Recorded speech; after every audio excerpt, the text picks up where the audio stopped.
My name is Martijn Beerthuizen and I work at the Netherlands Ministry of Foreign Affairs, mainly dealing with topics related to security and rule of law. Today, we're going to talk about corruption and peace. As you know, corruption and conflict are inextricably linked. And at the same time, addressing corruption is very much needed to manage and resolve conflict and contribute to peace. For the Netherlands, this topic is important as we strive to contribute to peace, justful and inclusive societies. And as part of that goal, we support in particular security sector governance issues related to increasing effective and accountable security sector that is professional, transparent, and with full respect for human rights and the rule of law. Hence, the importance of this topic we are going to talk about today. And it's important because this is a key moment at the midpoint of the SDGs and with discussions about the United Nations new agenda for peace. It's important to focus on corruption as a driver for conflict and an impediment for peace and sustainable development. Peace, justice, and strong institutions, as SDG 16 tells us, are not possible without addressing corruption. Today we talk about this issue with a very distinguished panel, and I'm particularly happy to be able to function as a chair in this meeting because the panel is completely based in West Africa and the Sahel, and that is very important as they will share with you their local perspective, evidence, and experience with dealing with corruption in the security sector. Just before we really kick off, and we see we have live a relatively small group of participants, but please feel free to switch on your videos. Do mute yourself so that we know who's a bit in the room. We are very much looking forward to have an interactive discussion with you, and feel free to ask questions in the chat for which we can add to the discussion. We just wanted to kick off with a very short Menti meter. I hope you're all familiar with how that works.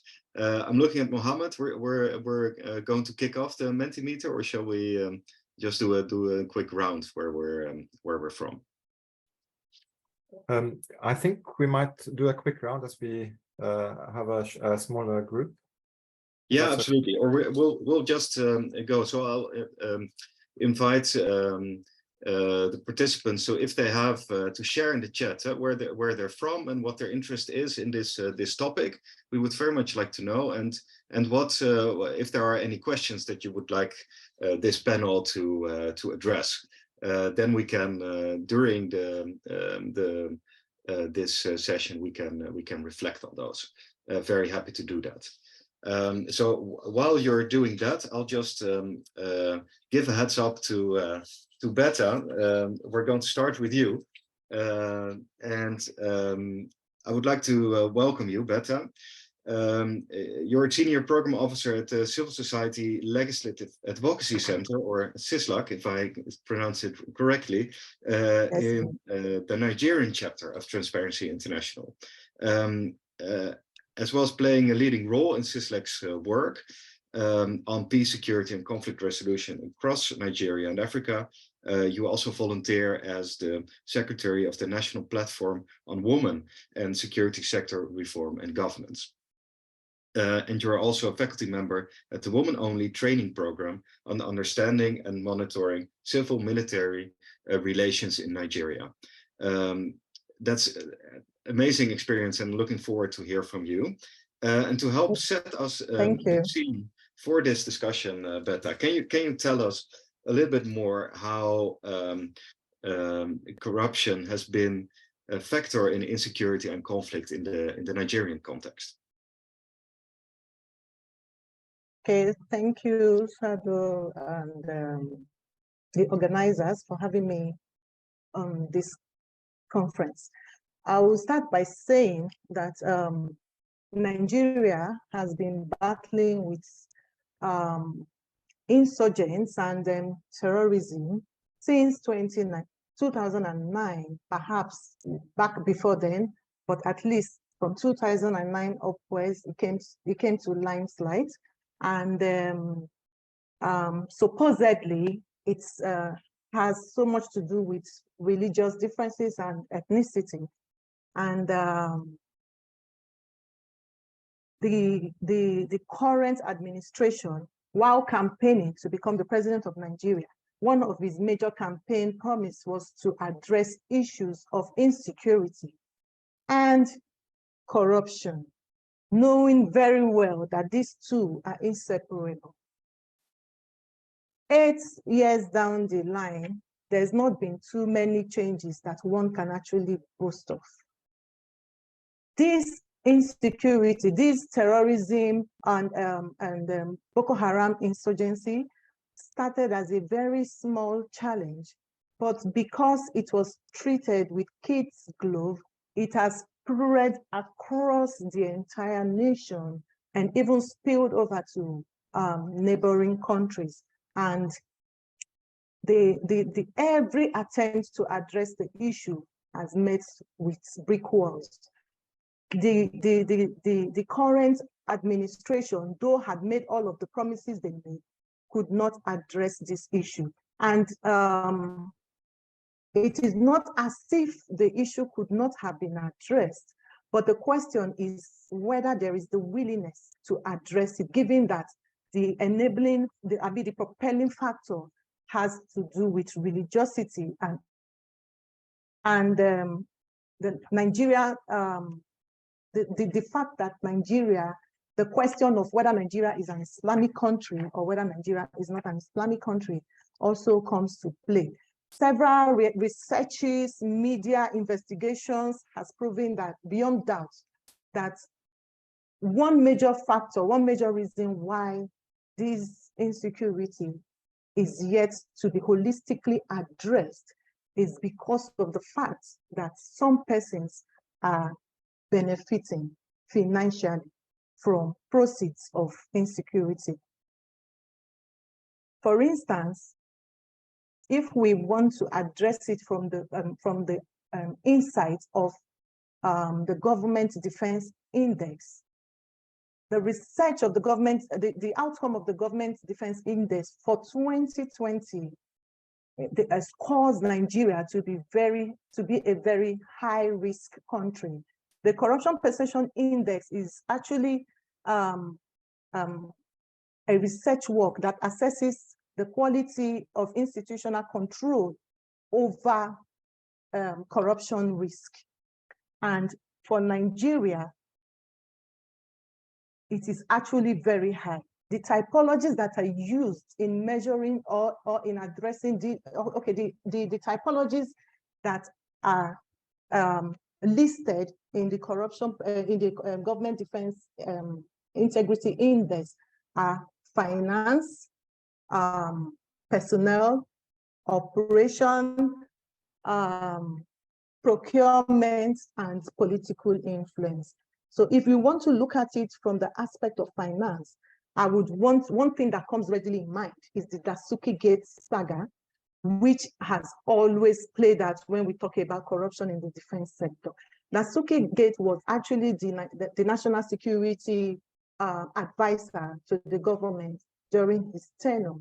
And so much funds, as much as $2 billion was earmarked for the purchase of weapons. But rather than purchasing the weapons to fight this insurgency in the peak of their attack in Nigeria, these monies were spread across certain elites. It was shared amongst certain elites. And what it was meant for was jeopardized. Another issue is that of operations. Speaking of the typologies of the Government Defense Index, talking about operations, we can now begin to look at the prolonged fights against insurgents, how that military personnel have been left to fight these insurgents so long in the deep fields that they have become worn out, and even their welfare not well taken care of. So what we see these days is how that they are looking for alternative means of addressing their welfare and the welfare of their families that they left behind. And what they try to do is engage in sales of arms and weapons. So these are reports that keeps coming via media investigations and all other researches, how that these persons get engaged in sales of weapons meant to address issues of, or meant to fight insurgency. Another one is the political influence. Rather than address issues of insecurity, the politicians will rather use these militaries for their personal interest. And then personnel and procurement. Deployment of personnel is actually another thing. It is more of nepotism, whom you know, rather than deployment or promotion on merit. It is who you know and what you add to that person and who your godfather is. That alone is what determines whether you are promoted or whether you are deployed to a particular watery or juicy department or not. I had talked about arms trafficking, and then when you now begin to talk of procurement, it is actually a thing of its own. So we have this Secrecy Act of the 1962, which has been repealed for a very long time, but has not been gazetted. So the military keeps quoting this Secrecy Act and using it as a cover to siphon money. Then also we have the Freedom of Information Act, which ought to allow for citizens, to allow for the military to divulge information to citizens. But there is the blanket of security agencies depriving them from giving out information. So these security agencies also use that as an opportunity to siphon monies, basically knowing that, I mean, they are protected from having to divulge information to citizens. So now we have the 2023 elections that are just come and gone, but you know, the person that has been declared the winner also has a lot of corruption allegations upon himself. So the hope that even this incoming president will address the issues of corruption is very uncertain, because even prior to becoming the president, there's been a lot of allegations upon him focusing on corruption. So how can somebody who is corrupt now have the will or the political will to address corruption? So these are the uncertainties that we have focusing on corrupt. These are the challenges we have talking about corruption in Nigeria defense. Let me just quickly talk about recruitment as well. Recruitment is so lopsided. If you look at the defense and security sector, you'll find that at the hands of affairs where decisions are being made, the opportunity for women to partake in that level is very slim, perhaps not even in existence. They get to a particular level and they're either retired or something just happens and they cannot climb further. So even our National Security Council, we do not have women in there. So the lopsidedness of the representation of women in security, in decision-making in Nigerian security also fuels corruption. And then we also talk about impunity, where people, because of godfatherism or perhaps nepotism, are not punished for crimes that are committed. And these corrupt practices, rather, even though you've been indicted of having stolen or mismanaged money, because you have a solid backup, a solid godfather, then nothing is done and corruption is perpetrated.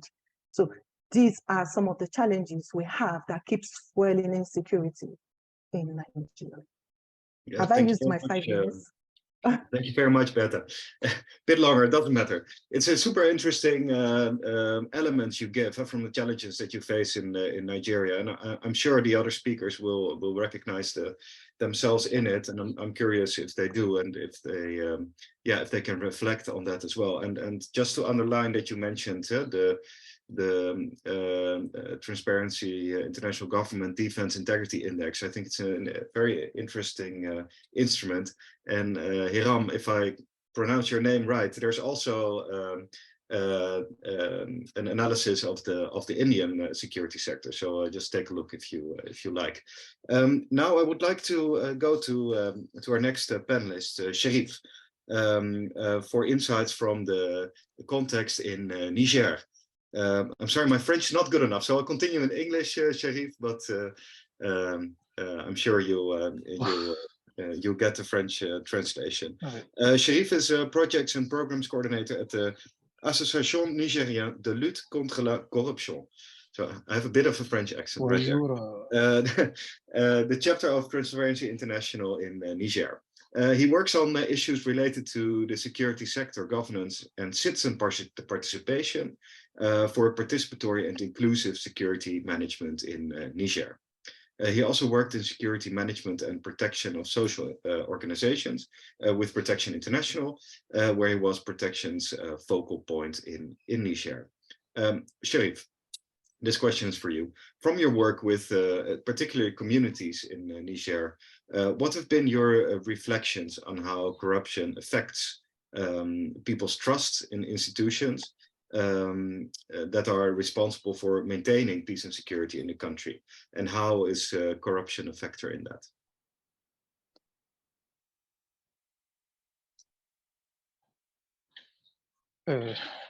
Bonjour, Monsieur le Président. Bonjour. Thank you, Mr. Chair, and thank you, everyone. I really thank you for inviting me to this important panel, and also thank the organizers and TIDS for this initiative in order to permit us to have conversation when it's come to security. And this is a very important topic in the Sahel right now. It is important to highlight that the defense and security sector in Niger has remained so left for a long time in the eyes of the community. It's a sector which is not accessible when it's taken to the colonial origins, and the sector of security and defense attracted a number of principles, mainly neutrality and the duty, and also repression. That's why the community is considered to be in an inaccessible context to militaries. So the community is just at the margin when it's come to the sector of defense, and the army has become completely silent. There is no framework of responsibility and accountability, and this caused so many things. The transparency problems, because now there is no report to be made. There is no communication toward the population and to the citizens, and transparency is actually wrong there. And this has become a field which is so good for corruption and bad governance, political influence, and this caused corruption to be spread in our country. Typically, corruption when it's come to military recruitment, promotion for ranks, missions, and also when it comes to procurement. So control pole, who are actually supposed to control the sector, cannot do their work. Let me talk about the Parliament Commission when it comes to security and defense of the National Assembly. This is a sector which is essentially work internally. That's the reason why there's a lot of principles opposing these different control poles. So the principle of security and defense, people even go far in Niger. The purchase of equipment, which are not actually war equipment that are bought. And they say that this is just bought for security and defense, and to block the way to the different control poles. There's no like legal framework to work on this typical issue, and we can see different forms of corruption. And recently an audit was made and presented at the National Defense, and that's revealed the different wrongdoings that we can actually number about 10 billion CFA francs. So there was some market that were given, but the market were not implemented. And that led to some weapons purchase, and the state revealed billions of CFA francs, and that was a scandal. And the civil society organization talked about that, and the chapter of Transparency International also worked on this typical issue. So that was alarming to us, and we started to work. We started to work more and more in this sector by promoting good governance in this sector. We started to implement some activities and to organize public debates regarding awareness. We organized some debates on TV and radio, so that we can have a lot of information and many perspectives from different entities, from military or from civil organizations. And we put in place a mixed commission so that we can allow people to work within this framework and promote good governance and tackle corruption. We put in place these committees, and through all these activities, we got into a forum that permitted us to discuss with all the stakeholders, and we talked about all the challenges linked to security issues and governance in the sector beyond defense and security in Niger.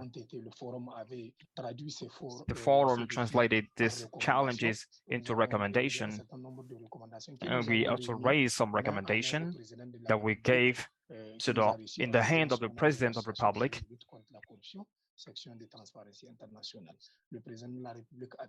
So the President of the Republic heard those recommendations, and he gave them to whom it conforms so that they can be in action, so that the problem of insecurity can find a solution, and we can also have good governance.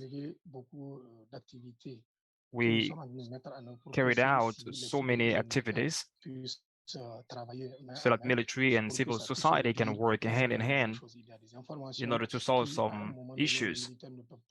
There are some information that some military cannot disseminate, but through the organization that we are carrying out, we have a lot of information. And we also deal with so many things. And apart from corruption, we actually see how things are going on in the political influence, and also armed trafficking. We can see how our borders are not well secured, and control agents are also attacked at the borders. So arms and weapons are circulated. Weapons are actually circulating at the border, and some armed groups hold these weapons, and now Niger is becoming very unsecured, if I just want to mention some remote places. These are some challenges that we are facing, and corruption has put the country in this kind of situations. And now we are dealing with this kind of insecurity issues by holding a lot of activities. There are many things that we have done. If the time allows us, we're going to continue to talk about it. and to talk about the recommendation that the forum worked on and that we transmitted to the President of the Republic. Yes, thank you very much, Sharif. That would be great to talk about a little bit later on, and how that audience with the president is going to play out. I'm very curious, and I think it's a great success of gathering strength of the community and really trying to make a change. So thanks for sharing that so much. I'll just go to the before coming back to that, and maybe Berta, you can also think a bit. I'll go a bit off script, but on what kind of approaches really work in getting this political willingness to change a little bit. And I think Sharif gave a good example on that. But before doing that, I want to go to Sadhu, our third panelist. And ask you a couple of things to do, because ensuring that a country has an effective and accountable security sector is of course, as we know, a key element in ensuring its stability and citizens' security. Security sector reform processes that are often a very important element of post-conflict resolution and tackling fragility are designed to do that and to increase that transparency and accountability. You, Sadhu, work at the Geneva Center for Security Sector Governance, called DCAF, formerly Democratic Control of Armed Forces. That's hence the abbreviation. And you'll give us a perspective on the institutional side, which is your expertise. Before working for DCAF, you worked in the Burkina Civil Service. And most recently as chargé de mission in the Ministry of Territorial Administration, Decentralization and Security. So you have also that perspective. You were also 5 years the Secretary General of the Independent National Election Commission of Burkina Faso. And you led electoral observation missions on behalf of the regional and international organizations in Niger, Nigeria, Togo, Rwanda, and South Africa. So you have a vast experience from that perspective. So from that experience in security sector reform, could you share with us how corruption can undermine the success of SSGR in institutional development?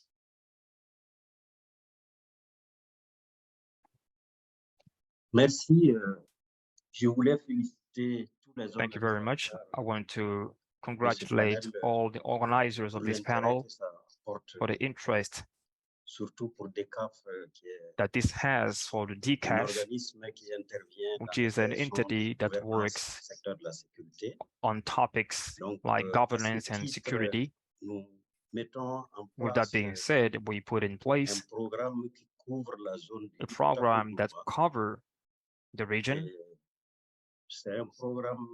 and it's a program of strengthening the organization of security sector in terms of legal environment, professionalism, and transparency in the acts that they take in order to strengthen trust toward the population.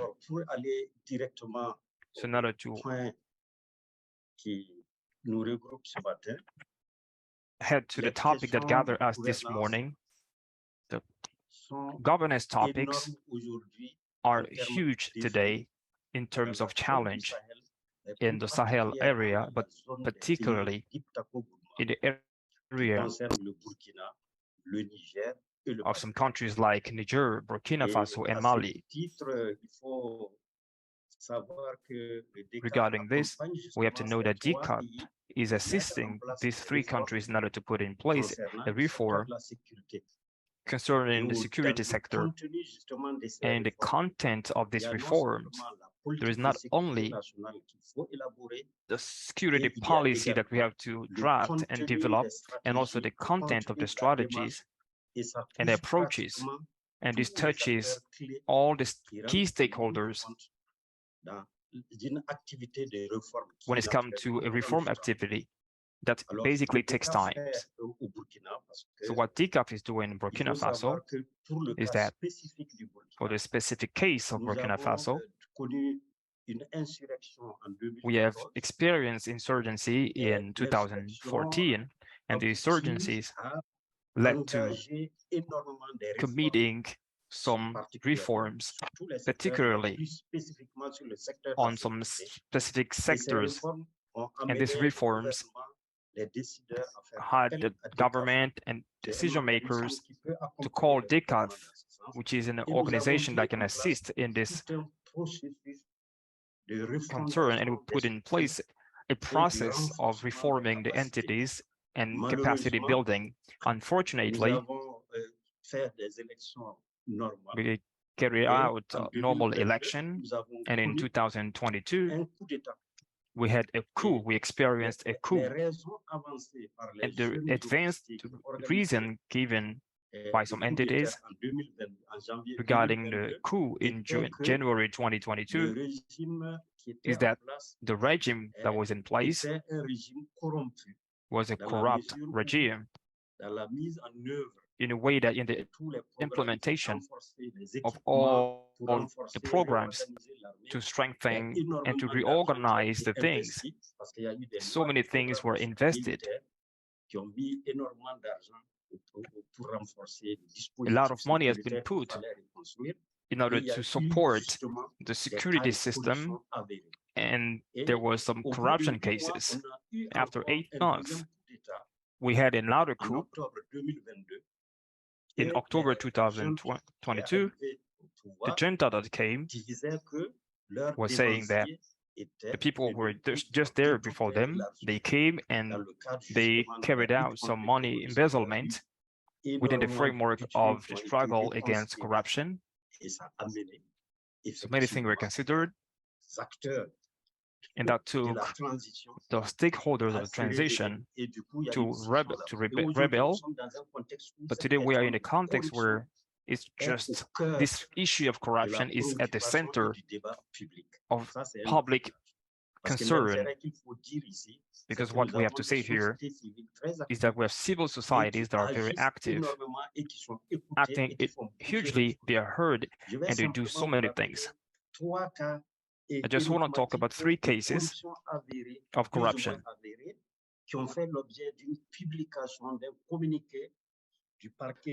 Cases that were actually analyzed by the prosecution. So first case will be that of members that was within gendarmerie, and we had an attack where we lost 53 gendarmes, simply because in the command chain there were people, stakeholders, that unfortunately were not very transparent when it came to providing resources in order to maintain the capacity and skills of all the people that were on the ground. There was embezzlement in terms of funds, and right now the military justice is working on it. The second case that we've had, which is quite a key one, is with the files in terms of the fund that covers the different armed forces.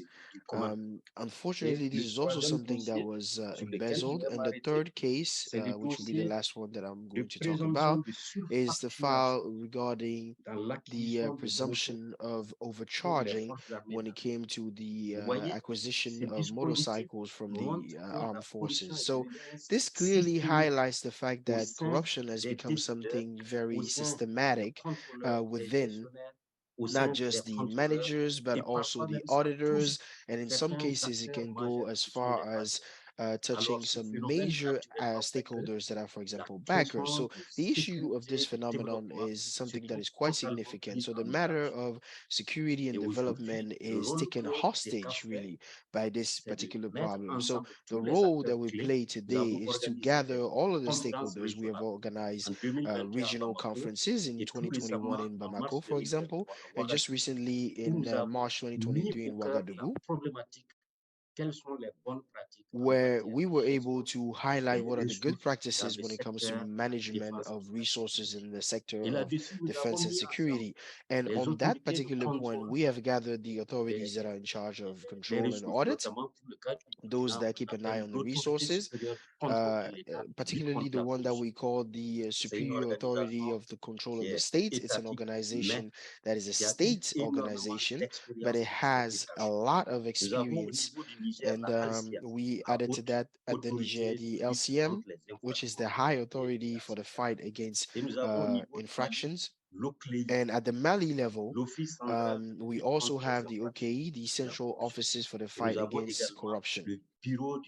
Oh, before I forget, the Bureau of the Federal Auditor. So these entities work together and they were able to bring forth the good practices while the civil society was present, which, by the way, is at the heart of all of this. And we believe that bringing this to the forefront is something that could help us progress. These are a few examples that I wanted to give. If you'd like, I could get into more details in terms of how we were able to implement all of these mechanisms really to mitigate the temptation for corruption. Because anytime there is corruption, we see that the lack of security becomes a bigger problem. So it really is a direct link. I would say that corruption is even the fuel, in a way, that allows insecurity to become a real issue. Because now we have seen that um, terrorism has really shown us that we can't get out of these main issues if we do not put at the heart of our activities the fight against corruption, which truly it is the real elements that makes all of this possible. This is briefly what I'd like to say. Thank you. Excellent. Thank you very much, Sadhu, for this broad sketch of the challenges that we're facing in this sector, and naming corruption the fuel for insecurity. I think that's a good tagline. And indeed, perhaps you can continue with sharing with us some some clear ways and your thoughts of concrete ways how we can deal with corruption, and how can you address it effectively so that this factor is not in play anymore. That's of course ambitious, but I'm really curious what you see, what works in addressing this issue in institutions. And then I'll ask Bertha and Sharif more or less the same question, looking from the civil society perspective, so that then we have both these perspectives and have perhaps a few actionable points where we can focus on after this session.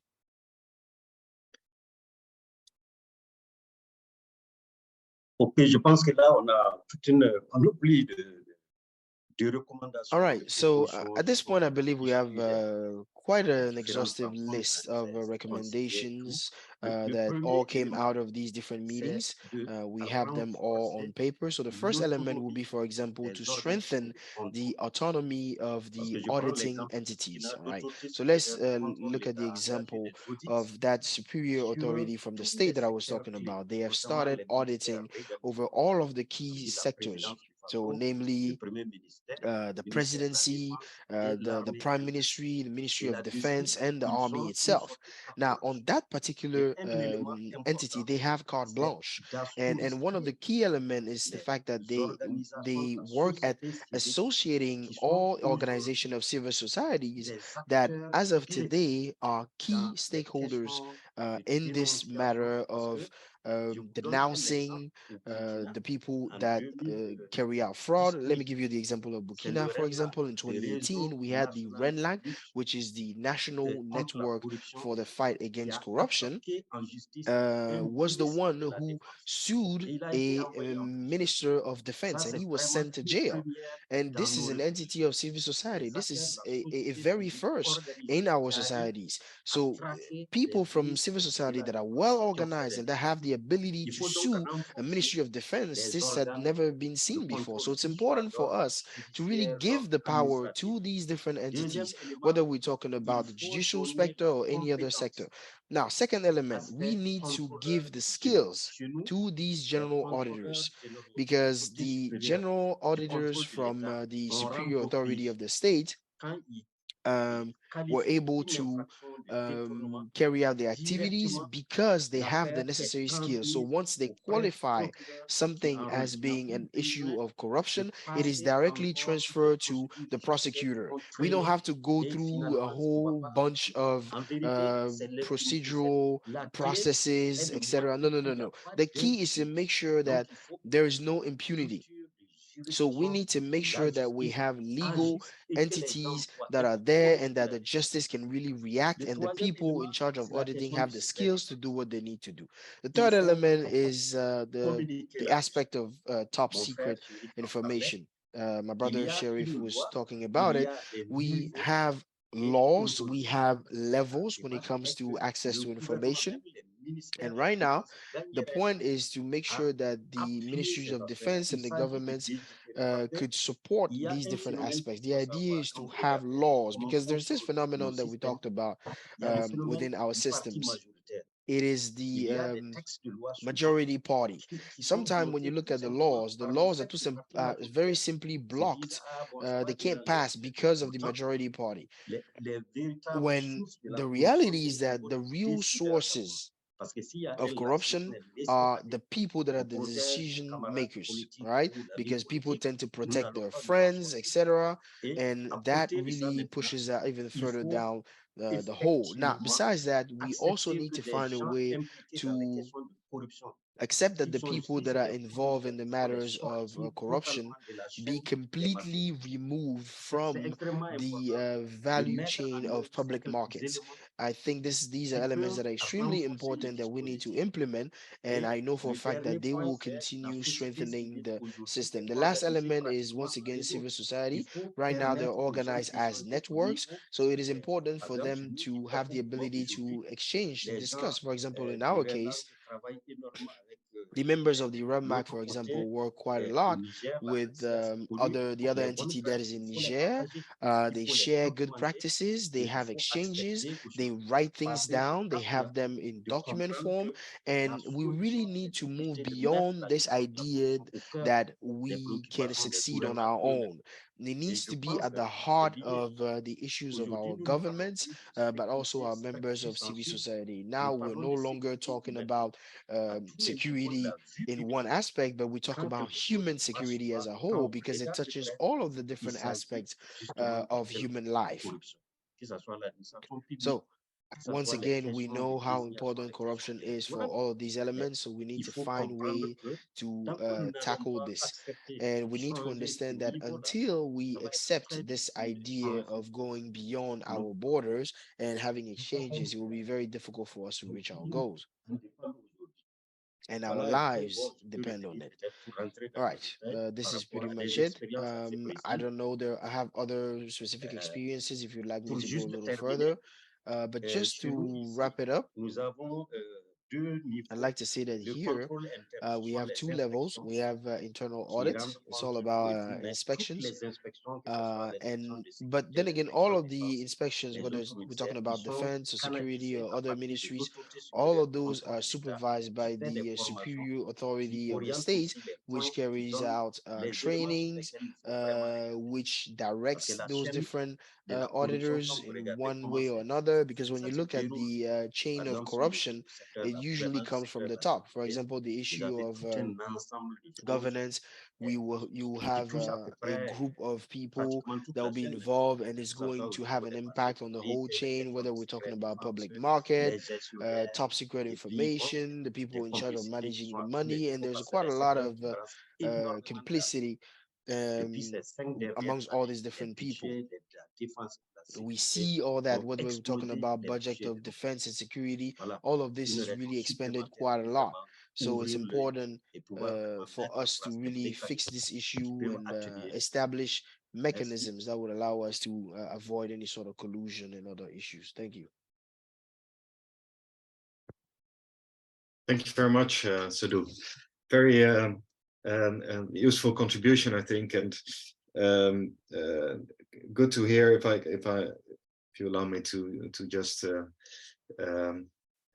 how do you say, summarize that to strengthen these and use existing laws and external oversight actors, as well as strengthening the capacities of civil society to use that information, is a combination that that has effect, as you shared in these examples. So thank you very much. So going to you, Bertha, could you share along the same lines a little bit on what you think, which strategies work, and perhaps how the international community can also provide any structures or assistance to put this important issue on the agenda.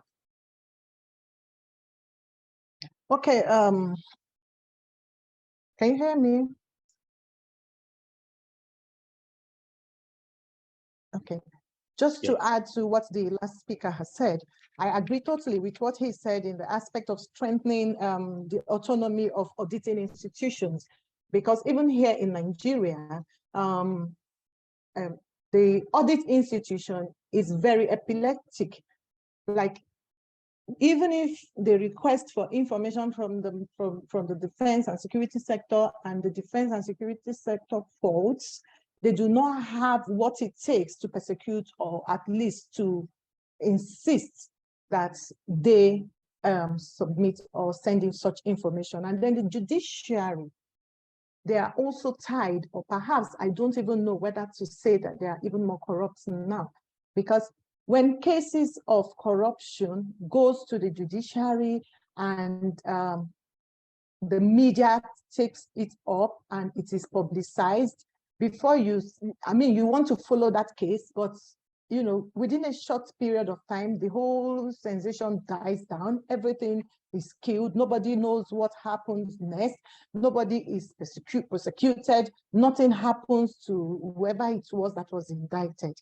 So these are issues that needs to be addressed. And then talking about the civil society, the capacity of the civil society also needs to be improved, because really we want the changes to happen, and the only way we can make these changes happen is to continue to advocate for the reforms to take place, right? But where you want to advocate, where you want to engage, and you do not have the capacity to engage from an informed position, you will be overwhelmed, because even the military themselves are very intelligent. You will really be overwhelmed. By the end of the day, you may look or feel embarrassed. So the capacity of civil society organizations to engage needs to be taken into consideration. We are actually implementing a project in collaboration with Transparency International on improving civilian oversight of the defense and security sector. And this project, from having to conduct activities over time, I've come to realize that there are so many things that the project can actually do to improve security sector, to address security sector reform in Nigeria. When they ask questions and you're able to, from those questions they ask, the people you're engaging ask, you already know that they really do not have what it takes to engage from the state and community level. Whereas CISLAC is operating from the federal down to the state and to the communities. We also have issues of corrupt practices taking place from the community level. As a matter of fact, they engage with them one-on-one. Sometimes you hear issues of the security agencies taking over their businesses, like in the far north, taking over their fish businesses and having to make them pay certain amount of money, otherwise they are accused. I mean, the civilians who are depending on the security agencies are accused of being insurgents or terrorists, and they are innocent. So they have to pay certain amount of money to the security operatives there in order to be protected. They have to pay money to the security agencies also to protect them at times when they have to go to their farms. All of these are not things that should happen. The mandate of the security agencies is to protect civilians. Why do you not demand money from them? That is because even the security agencies are not well cared for. So the issue of welfare needs to be taken needs to be addressed as a priority. Then we must advocate for review of laws, existing laws that do not allow for information to be shared. For instance, why in Nigeria, I keep talking about Nigeria because I operate from here in Nigeria, why should you be quoting the Official Secrets Act that has been repealed long ago as a reason for not divulging information? So that's Official Secret Act. Then there has to be some advocacy to gazette it.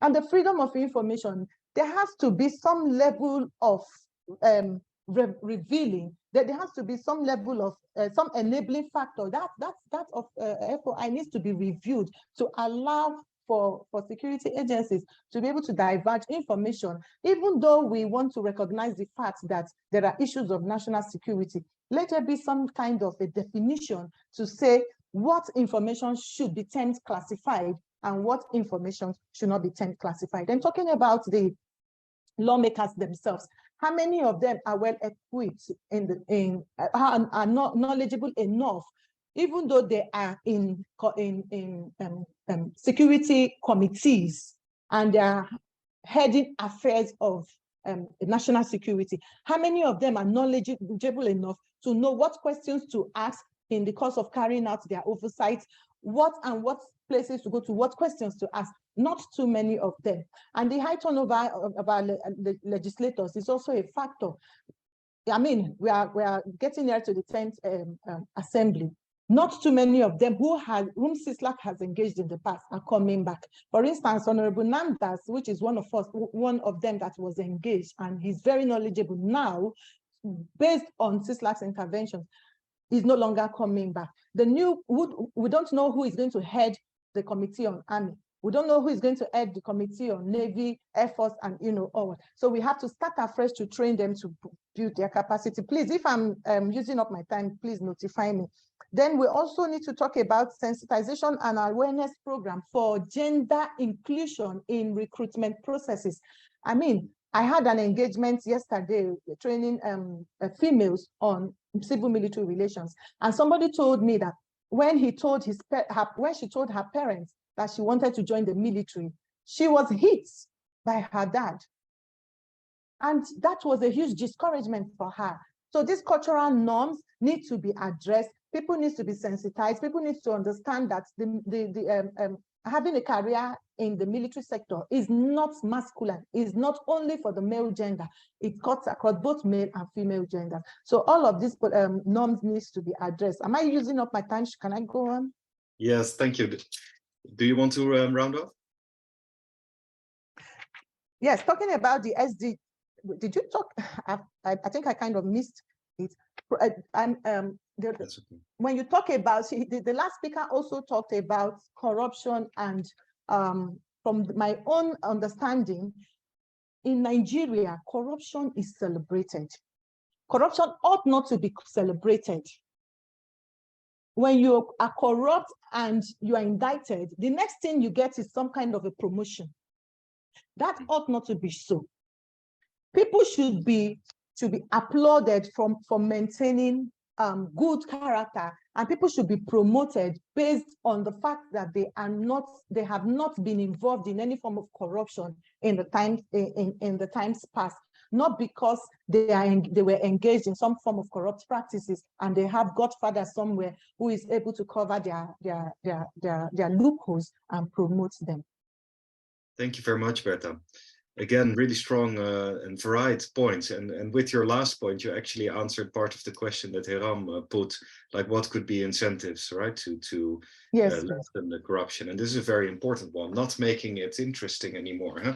Both on the welfare side, but also on the side of promoting good behavior. Just before I turn to you, Sharif, I also wanted to acknowledge another good point that Hiram made. Thank you for your contributions, by the way.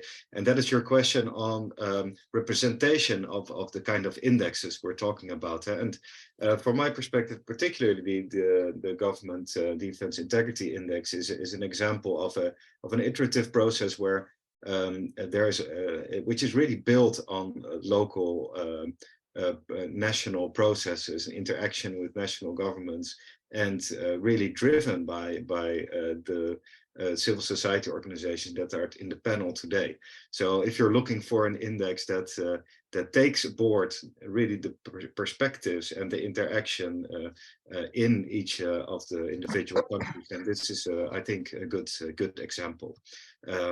So just to let you know that. I also wanted to acknowledge Julia's question, and perhaps Sharif, you could say a few words on that.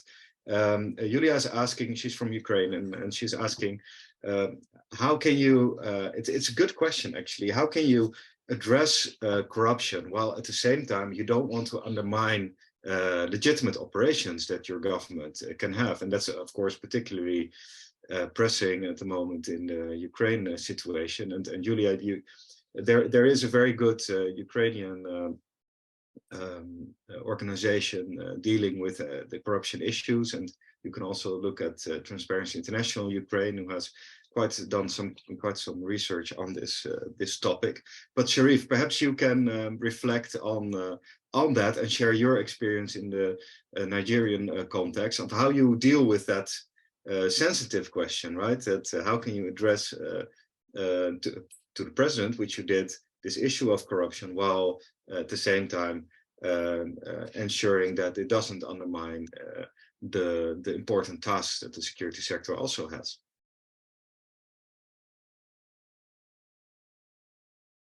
And I hope you're still with us, Sharif. Yes, I see you. Excellent.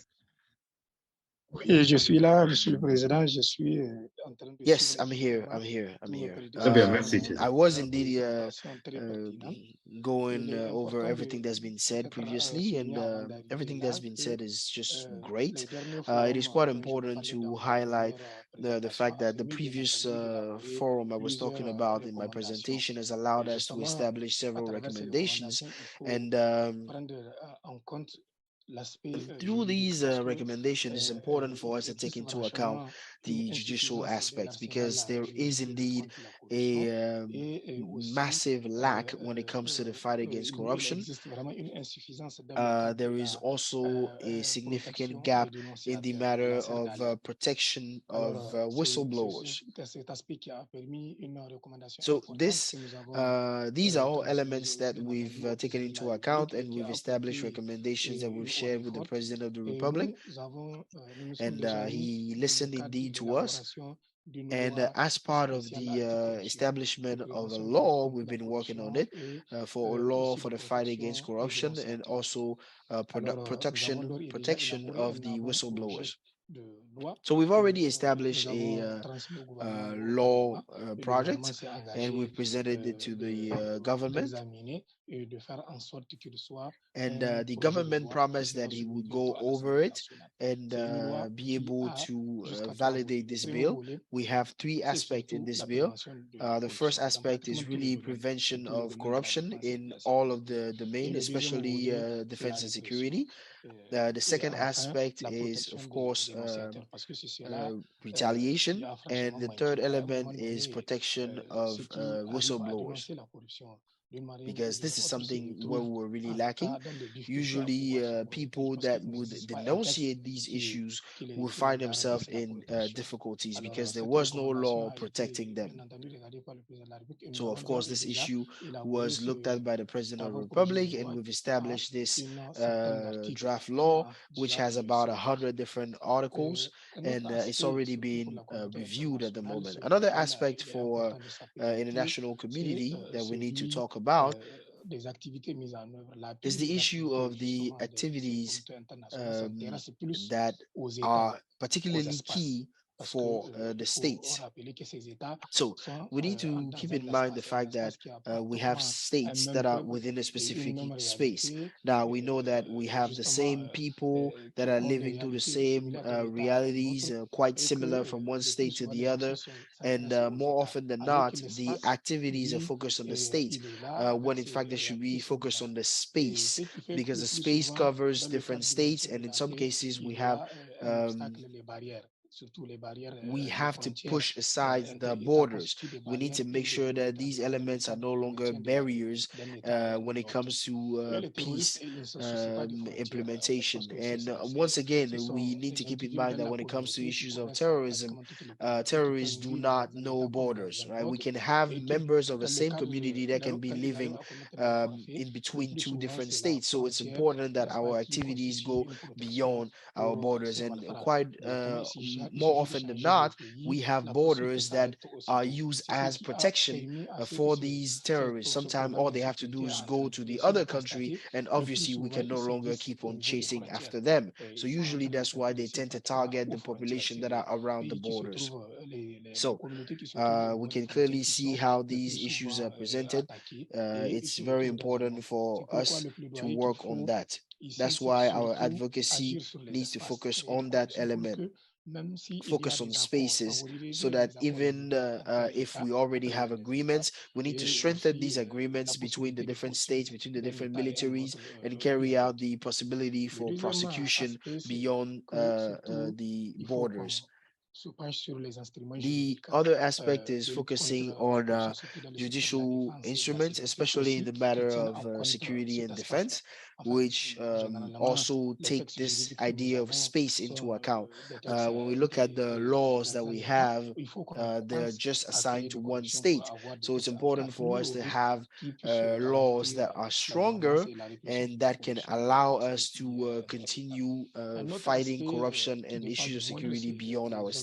The other element that is also non-negligible is the issue of civil society. Find ways to help the members of civil society to carry out sanctions through different organisms and entities. It is very important for us to give them the ability to do what they need to do. We sometimes have our members of our governments that can use some laws and issues of security to prevent, for example, demonstrations from the people. So ultimately what they do is that they use these laws in order to make sure that nobody does demonstration, when in fact civil society has demonstrations as a weapon. And in a lot of our cases, these are the issues that we have. So we need to find a methods to allow people to carry out advocacy and demonstration, etc., regardless of all these elements. Still talking about civil society, we have to recognize that the CSOs are implementing a lot of activities. There are big challenges that they are taking up, and there are some problem of qualified human resources. You saw that in the framework of the control, a lot of information were given, and the CSOs do not have resources to have qualified people to work on information that they received within the framework of the control. That's why sometimes they are facing some challenges. So we can see the importance of continuing and strengthening the capacity of the organizations in the civil society in their activities.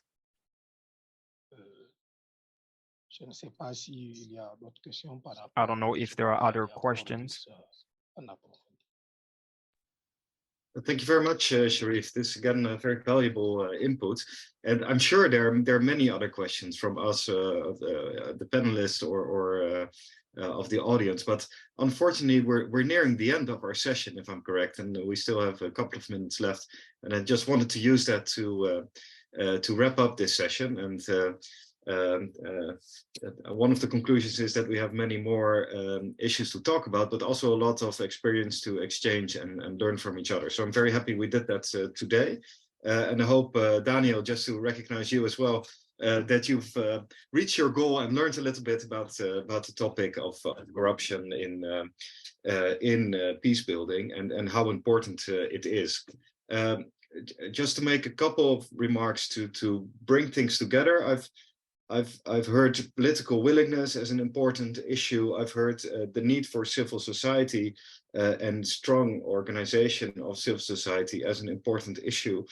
And this really reflects the need for a bottom-up and a top-down approach, where you strengthen civil society knowledge and capability on the one hand, and facilitate access to institutions, and that's on the other hand, the top-down need to strengthen government institutions and awareness of the issue of corruption, as well as the legal framework. And exactly the space where the two meet, civil society and institutions, that is where many of our panelists work, and where I would like to, I usually say the magic happens, where we find each other and try to help tackle this issue. I love the tagline, and I'm going to remember it, that corruption is the fuel for insecurity. I think that is a driving force for us to deal with, to continue to deal with this topic. Also the conversations and your input today underlines, I think, the importance of the elements and the outcomes of the Government Defense Integrity Index for as a tool for us to look at various contexts, compare them, and work on these topics in a very constructive way. So let me end that. I think we established again that corruption plays a crucial part in creating, or not creating, but in challenging trust in the security sector, and tackling corruption as an issue will ultimately help us contribute to peaceful societies.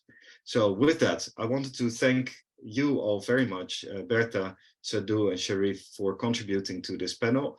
I also wanted to thank Naja and Mohammed for the preparations of this panel, and I'm very grateful for that. And of course, our translators, without whom I couldn't have given this summary, because they've done a great job. Thank you for that. And last but not least, of course, our audience live now during this session, or those who are going to watch the recordings. And I hope this was very useful for you. And with that, I wish you a very good day, afternoon, or evening. Thank you very much.